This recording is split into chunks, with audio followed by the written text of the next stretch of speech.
Welcome to Cake Style. Today I'm going to show you how to make a gorgeous rosette cake. We're going to be using some beautiful shades of pink, working from a lighter pink and going in an ombre effect down into a mid pink at the end. Now, when you're creating this cake, it is a simple cake and it is very fast to make, but it's important that you get each rosette looking flawless. So initially we're going to start working on a laminating sheet and I'm going to show you exactly how I make the perfect rosette, and then we're going to get onto the cake. Now, this cake that I'm using is an 8-inch round. It's just almost 4 inches high. We're going to be creating 3 layers of colour on it. So I've gone ahead and I've cut it, I've filled it, and I've done a fairly thick crumb coat this time. And the reason is that just in case in any of the gaps between the rosettes you might see a little bit of cake, we want to make sure it's a pink and not any of the crumbs that you'd normally see.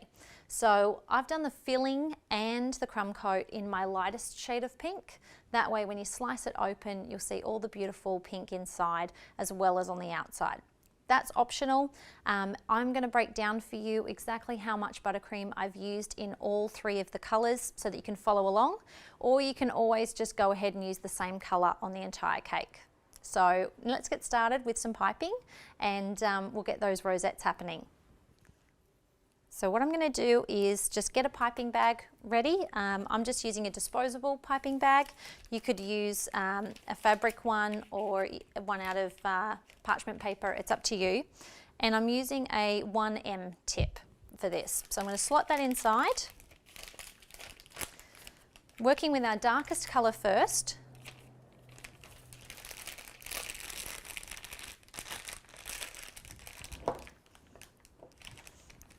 Now, when I fill up the piping bags, I don't like to fill them up too much because otherwise you'll find it difficult to hold. So about halfway is good, but just make sure every time you do a rosette that you absolutely have enough icing to finish that rosette off. You don't want to get halfway through and you start squeezing and you're having trouble, because it will mean that you won't get that rosette looking gorgeous. So just fold that back up. Now, I like to hold my piping bag by flattening it out a little bit, wrapping it around my index finger and back up through. Find a way that works for you. And what we're going to do is I create basically like a little E. So like a lowercase e is what I'm going for. I'm going to start in the middle, pull up and then wrap around.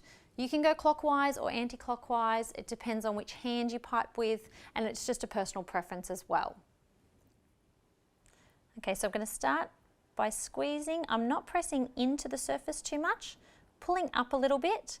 Straight away I'm dragging up and around.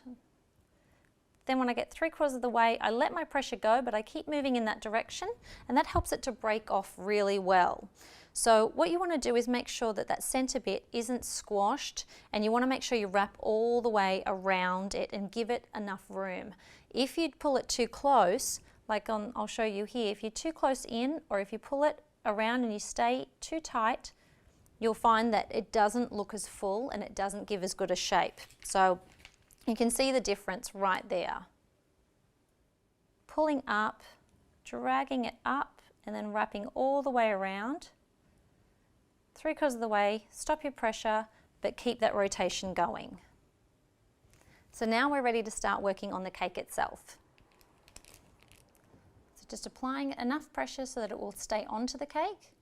Pull up, going all the way around, let your pressure go, and then keep traveling up. And then all we're going to do is work our way around the entire cake at this height in this colour. So give enough room between so that you can do a full rotation. You don't want to squash them. So again, attach, pull up, around, let your pressure go, and pull it up.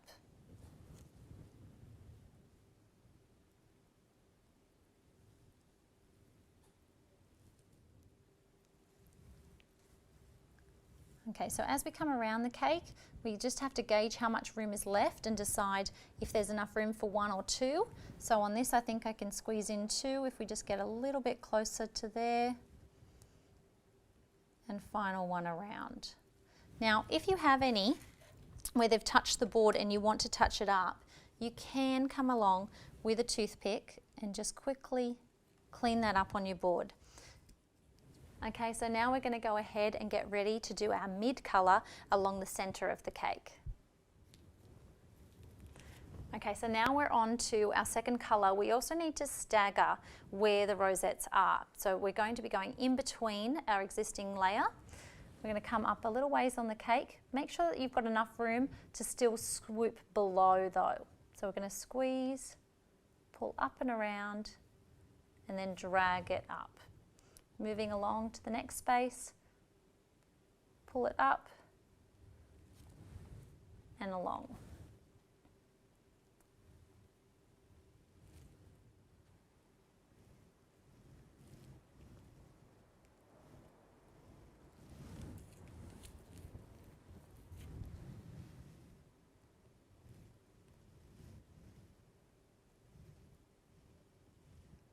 So now we've only got 2 left to go.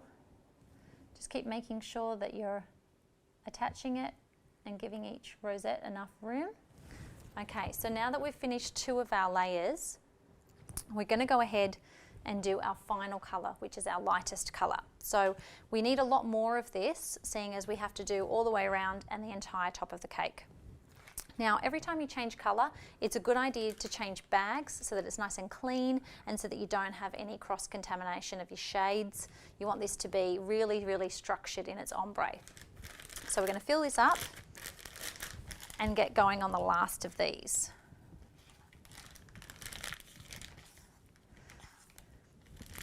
There. This is a really popular cake. It's great for birthdays. I'm making this one for my mum. You can even make them for small wedding get-togethers, anniversaries, things like that. It looks great in lots of different shades, but this is a personal request for pink, so that's what we're going with today. All right, so again, we want to stagger it in between our existing ones. Move this out of the way. Starting, we're going to apply our pressure, pull up and wrap around. Now you can see how I've gone just a little bit over the top, and that way when we do our first row in here we can butt it up and you're not going to risk seeing any crumbs or any edge of the cake. So that's why it's nice to have the cake be just under 4 inches high, and that way we can elevate it a little bit ourselves. So coming back through and wrap around. Once you start getting the hang of doing the rosettes, you can speed them up a little bit, but just remember, it is a super fast cake to do already, so it's worth taking the extra time to slowly do each rosette to get them perfect.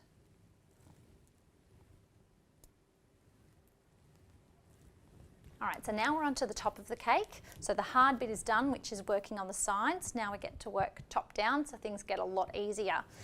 So now what we're going to do is do our outside layer first. So starting the same as we did before, give a little bit of space, squeeze and wrap around.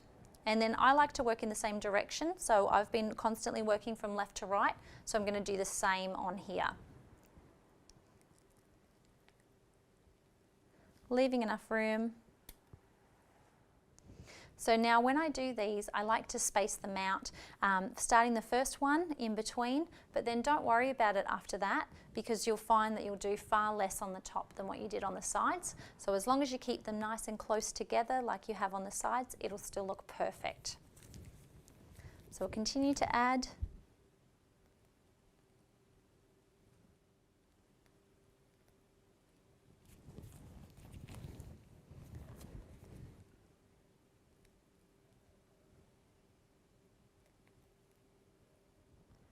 Okay, now we're moving on to our second row. Again, moving in the same direction. Just keeping them nice and close together.